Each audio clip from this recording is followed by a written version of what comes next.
வணக்கம். நாங்கள் வெளிநடப்பு செய்யணுமென்ற ஒரு எண்ணமும் நோக்கமும் எங்களுக்கு இருக்கே இல்லை. ஆனால் இந்த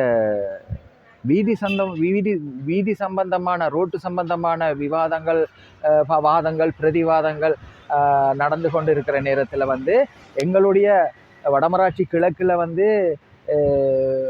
வத்திராயன் வீதி, அதாவது மருதங்கேணி வத்திராயன் ஊடறுத்து உடுத்துறைக்கு போகிற வீதி தற்போது அது காப்பட் வீதியாக செப்பனிடப்பட்டிருக்குது. அது பிரதேச சபைக்கு உட்பட்ட வீதி தான்.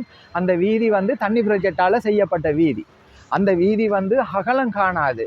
சாதாரணமாக பெரிய வாகனங்கள், கனரக வாகனங்கள் போக இயலாத அளவுக்கு தான். அந்த போக இயலாமல்ல, போகும், அகலங்குறவு. இந்த வீதி ஆரம்பத்தில் செப்பனிடும் பொழுது இதில் தரங்குறவாக இருக்குது, இது அகலம் இல்லை என்று சொல்லி ஏன் இவர்கள் அதை பார்த்துருக்கலாம்? ஏன் பார்க்கல? டிஓமார் பார்த்துருக்கலாம், இதுக்குரிய அதிகாரிகள் பார்த்துருக்கலாம், கவனத்தில் கொண்டு வந்திருக்கலாம், மக்களுக்கு இது இட்டு அறிவித்திருக்கலாம், இந்த வீதியில் இனிமேல் கனரக வாகனங்கள் ஓடக்கூடாதுன்னு சொல்லி. தற்போது இந்த வீதி முதல்ல புனரமைக்கிறதுக்கு முன்பதாக இருந்த அந்த வீதியில் கனரக வாகனங்கள், பஸ்கள், டிப்பர்கள் எல்லாமே போக்குவரத்து செய்து கொண்டு இருக்குது.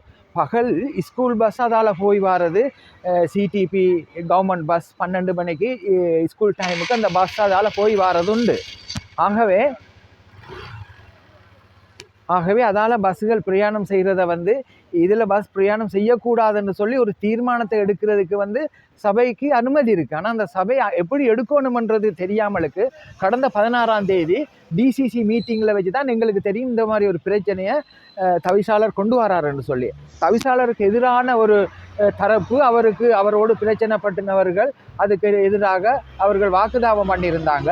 அப்போ கௌரவ தவிசாளர் அந்த இடத்துல இருக்கும் பொழுது நாங்கள் இது சம்பந்தமாக சபையில் நாங்கள் ஒரு முடிவெடுத்து சபையில் நிறைவேற்ற தவிசாளரோட கதைப்போம் என்று சொல்லி ஒரு தீர்மானம் எடுத்திருந்தோம். ஆனால் தவிசாளர் அதை இன்றைய நாளையில் நாங்கள் அதை கதைக்கும் பொழுது அது ஒரு வித்தியாசமான முறையில் அவர் எங்களை கையாள வலிக்கிட்டவர். அதனால் எங்களுடைய கருத்துக்கு அவர் மதிப்பளிக்கவில்லை. எங்களுடைய கௌரவ பாராளுமன்ற உறுப்பினர் டிசிசி தலைவர் ரஜீவன் அவர்களையும் ஒரு கொஞ்சம் தரம் குறைவாக அவர் கதைக்க வலிக்கிட்டவர். எங்களுடைய கௌரவ உறுப்பினர் அருள் ரூபன் அவர்களையும் தரங்குறைவாக கதைக்க வலிக்கிட்டார். எங்களுடைய தோழர்களுடைய கருத்துக்கள் அவர் ஏற்றுக்கொள்ள இல்லை. அவர் மக்களால் தெரிவு செய்யப்பட்டவர்கள், ஆனால் உங்களுடைய கருத்துக்களை ஏற்றுக்கொள்ள முடியாது, அப்படி இருக்க வருமென்றா இல்லைங்க, இல்லாட்டி நான் வெளியேற்றுறேன்னு சொல்லி இவரை வெளியேற்ற முற்பட்டார். அப்பொழுது அவர் தற்பொழுது வெளியேறினார். அதோடு இந்த சபைக்கு நிதிக்குழுவில் நான் தலைவராக இருக்கிறேன். நான் ஒரு மக்களால் தெரிவு செய்யப்பட்ட பிரதிநிதி என்ற அடிப்படையில் நியாயத்துக்கு எனக்கு இடமில்லை என்றதை நாங்கள் தெரிஞ்சு கொள்ள வேண்டிய வந்தது. சில பேர்த்துடைய கருத்து, சில பேர்த்துடைய பேச்சுகள் எங்களை பயமுறுத்தி எங்களை ஒரு அடிமைத்தனமாக்கணும் என்ற ஒரு திட்டத்துக்கு வந்தனால நாங்கள் எல்லாரும் சேர்ந்து இன்றைக்கு வெளிநடப்பு செய்திருக்கிறோம். நிச்சயமாக இந்த ரோட்டு சம்பந்தமாக நல்ல ஒரு முடிவை நாங்கள் மத்திய அரசாங்கத்தோட கதைச்சு எடுப்போம் என்ற ஒரு முடிவோடு சொல்லிக்கொண்டு என்னுடைய ஒரு முடிவு செய்கிறேன். தீர்மானம் எடுத்தது அல்லது இந்த விதியை பயன்படுத்துகிற இந்த விடயமும் முக்கியபூர்வமாக தவிசாளருக்கு அறிவிக்கப்படவில்லை என்று தவிசாளர் சொல்லப்படுகிறது. இல்லை, நாங்கள் என்ன சொல்ல வாரோம்னு சொன்னால், தவிசாளர் இதை ஏன் எங்களுடைய சபையில் பிரேரணையாக கொண்டு வர இல்லை. சபைக்கு கொண்டு இவர் சபையில் இந்த மாதிரி இந்த ரோட்டில் வாகனங்கள் ஓட இல்லாது, கனரக வாகனம் ஓட இல்லாதுன்னு சொல்லி சபையில் கொண்டு ஏகமனதாக எங்கள் சபை உறுப்பினர்கள் எல்லாம் சேர்ந்து ஒரு சபை அங்கீகாரத்தை பெற்றிருக்கணும். அதுக்கு பிறகு அந்த ரோட்டை தடை செய்வதா அல்லது பஸ் போடுறது நிப்பாட்டுறதா என்ற ஒரு முடிவை கொண்டாந்துருக்கணும். எங்களுக்கு சபையாருக்கு எந்த ஒரு முடிவும் அறிவிக்காமலுக்கு தன்னிச்சையான ஒரு முடிவு, அதாவது தன்னோட வாக்குதாபம் பட்ட ஒருத்தரை எங்களுக்கு விளங்குது, இவர் யாரோட ஒரு கோபத்தை வச்சு இவர் சாதிக்கிறாருன்னு சொல்லி அப்படி செய்யக்கூடாது. அப்போ அது சம்பந்தமாக நியாயமான முடிவில் நாங்கள் கதைக்க வரும் பொழுது எங்களுக்கு அந்த இடத்துல சபையில் அனுமதி இல்லை, நான் நினைச்சா அவங்களை வெளியேற்றுவேன்ற மாதிரி கதைப்பது சரியான தவறான விஷயம். அப்போ எங்களுக்கு தெரியாம நீங்க ஒரு பிரேரணை எப்படி கொண்டு வர முடியும்? சபைக்கு தெரியாம ஒரு பிரேரணை நீங்க எப்படி கொண்டு வர முடியும்? இது மக்கள் தீர்மானிக்கணும். அந்த ரோட்ல பஸ் ஓடுறதா இல்லையான்னு சொல்லி வடமராட்சி கிழக்கில் இருக்கிற மதுரங்கேணி, வத்திராயன், உடுத்துற மக்கள், அதுல போற மாஸ்டர்மார் சகலரும் தெரிவு செய்யணும் இதுல பஸ் போகிறதா இல்லையான்றத. அதுதான் இது தன்னிச்சையான முடிவு, இது மக்களுடைய முடிவு அல்லையே. இது மக்கள்லாம் முடிவு எடுக்க வேணும், இதில் ரோட்டில் பஸ் போகிறதா இல்லையான்னு சொல்லி. நான் தவிசாளராக ஆகிறதுக்கு யார் மக்கள்லாம் அங்கீகாரம் கொடுத்தவங்க? மக்கள்லாம் நானே கொடுத்தவங்க. அப்போ அந்த மக்களுடைய அபிலாசைகளை விருப்பங்களை நிறைவேற்றாட்டி அப்போ மக்கள் கேட்குற கேள்விகளுக்கு தவிசாளரும் பதில் சொல்லணும், உறுப்பினராகிய நாங்களும் பதில் சொல்லணும்.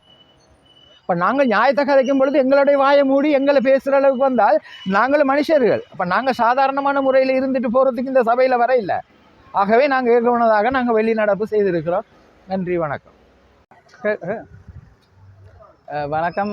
இன்றைக்கு இந்த சபை கூட்டம் நடந்தது. அப்போ இந்த வடமராட்சி கிழக்கில் இலங்கை போக்குவரத்து சபை இந்த வாகனம் போகிற சம்பந்தமாக கலந்துரையாடல் ஒரு தீர்மானம் ஒன்று எடுக்கிற சம்பந்தமாக வந்தது. அப்போ இப்போ நாங்கள் அன்றைக்கு டிசிசியில் நடந்த விஷயத்தை கதைச்சினான். இப்போ இப்படி அங்கே மக்கள் கேட்டவங்க, அந்த கிராம சேவர் எல்லாரும் அதை ஓடணும்னு தான் கேட்டவங்க, அதை நீங்களே எதிர்க்கிறீங்கன்னு சொல்ல அதில் அதுக்கு தவிசாளர் நிறைய விளக்கம் கொடுத்துருந்தார். கடைசியாக நாங்கள் அதை எதிர்த்து கதைச்சி கொண்டிருக்கும் போது தவிசாளர் சொன்னார் என்ன வெளியில் போக சொல்லி. இப்போ தவிசாளர்னு சொன்னால் நாங்கள் நியாயத்தை கதைக்கக்குள்ளே அதை வெளியில் போகணுன்னு சொல்கிறேன்னு சொன்னால் பிரயோஜனத்துக்கு நாங்கள் சபைக்கு வருவான். சபைன்னு சொன்னால் எல்லாரோடையும் பணிஞ்சு சரியாக போகன்றதான் ஒரு சபை. இது தன்னிச்சையான செயற்பாடுகளுக்கு நாங்கள் சபையில் எப்போவும் இடம் கொடுக்க மாட்டோம். அதால் தான் இன்றைக்கு என்ன வெளியில் போகணுன்னு சொன்னேன். நான் வெளிநடப்பு செஞ்சவன என்னுடைய மற்ற 3 NBP உறுப்பினரும் வெளிநடப்பு செஞ்சுருக்காங்க. இல்லை, நாங்கள் மக்களுக்காகத்தான். அந்த இடத்து மக்கள்லாம் இதை கேட்குறாங்க, வாகனம் போகணும்ண்டு என்ற நடந்து போகிறாங்கன்னு இரவு நேரங்களில் அதில் போய் வர்ற பிரச்சனைண்டு. நான் பிரதேச சபை உறுப்பினர் என்ற வகையில் நான் இதுக்கு ஆதரவு தெரிவித்துத்தான் நான் இன்றைய கதைச்சினான். அதில் அது அவருக்கு பிடிக்கலை. இப்போ தவிசாளர் தன்னுடைய அதிகாரத்தை பயன்படுத்தி தான் இந்த லெட்டர் போட்டிருக்கார். இப்போ சபையில் ஒரு இதை கொண்டு இருந்தால் சரியான முறையில் நடக்குமே இருந்தால் நாங்களும் அதுக்கு ஆதரவு தெரிவித்திருப்போம்.